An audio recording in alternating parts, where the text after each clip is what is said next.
వి gold trusted gold buyers తాకట్టులో ఉన్న బంగారాన్ని విడిపించి ఈ రోజు ఉన్న మార్కెట్ ధరకే కొనబడును. మరిన్ని వివరాలకు సంప్రదించండి 7710 అందరికీ నమస్కారం అండి. నిన్న జరిగినటువంటి మోంతా సైక్లోన్ వల్ల రాష్ట్రం తీవ్రమైన నష్టం జరుగుతుందని చెప్పి అందరూ ఊహించాం. కానీ భగవంతుని దయ వల్ల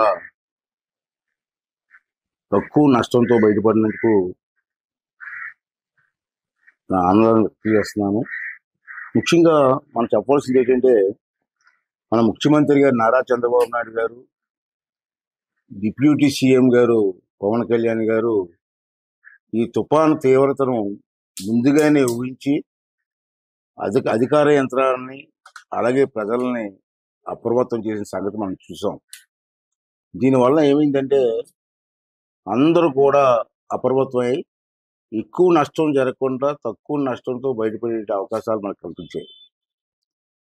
ప్రభుత్వ ఆదేశాలతో అధికారులు తక్షణమే రంగంలోకి దిగి ప్రభుత్వ ప్రభావాన్ని తగ్గించగలిగారు. లోతట్టు ప్రాంతాల్లో మరియు తీర ప్రాంతాల్లో ఉన్న ప్రజలను ముందుగానే పునరావాస కేంద్రాలకు పంపించి ప్రాణ నష్టం జరగకుండా చూసి వారికి కావాల్సినటువంటి భోజన ఏర్పాట్లన్నీ చేసినందుకు మరి ప్రభుత్వాన్ని యంత్రాంగాన్ని కూడా అభినందించాల్సిన అవసరం ఉందని చెప్పి మనం చేస్తున్నాను.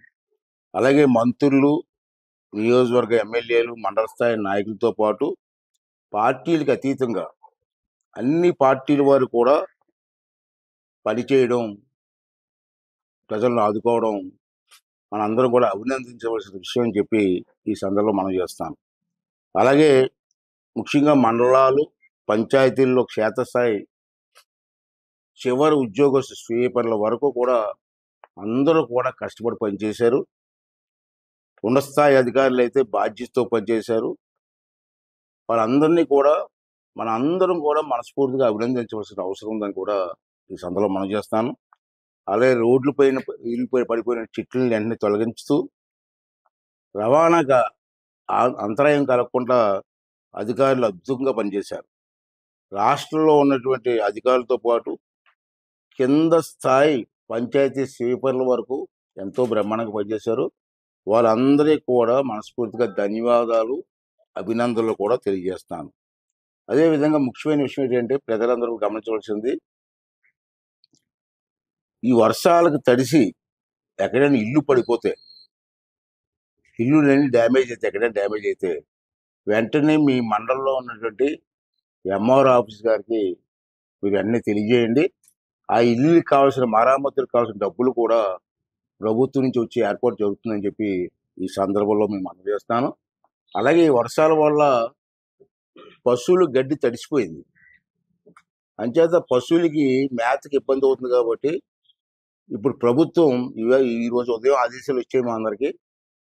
ఈ పశువులకి ఇబ్బంది లేకుండా పశుగ్రాసంతో పాటు పశువులకు కావాల్సిన తిండికి సంబంధించినటువంటి అన్నీ కూడా ప్రభుత్వమే సప్లై చేస్తుంది 50% సబ్సిడీ మీద.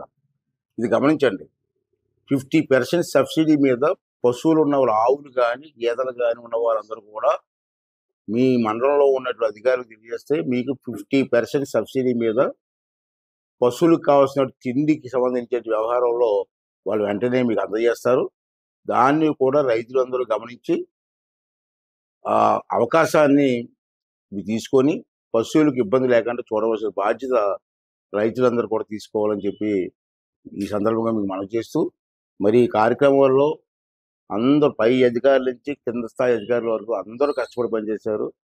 ప్రజలు కూడా సహకరించారు, అన్ని పార్టీ రాజకీయ నాయకులు సహకరించారు. మరొకసారి వాళ్ళందరికీ కూడా మనస్ఫూర్తిగా అభినందనలు, ధన్యవాదాలు తెలియజేస్తానండి. తెలుగులో న్యూస్ కి ఫాస్టెస్ట్ యాప్ ఇప్పుడు టోటల్లీ న్యూ అవతార్లో జస్ట్ 5 seconds లో కంప్లీట్ న్యూస్, సోషల్ మీడియాలో ట్రెండ్స్ కి one stop solution, live TV app, voice search option తో ఇప్పుడే డౌన్లోడ్ చేయండి లేదా అప్డేట్ అయిపోండి. యాప్ లింక్ డిస్క్రిప్షన్ లో ఉంది.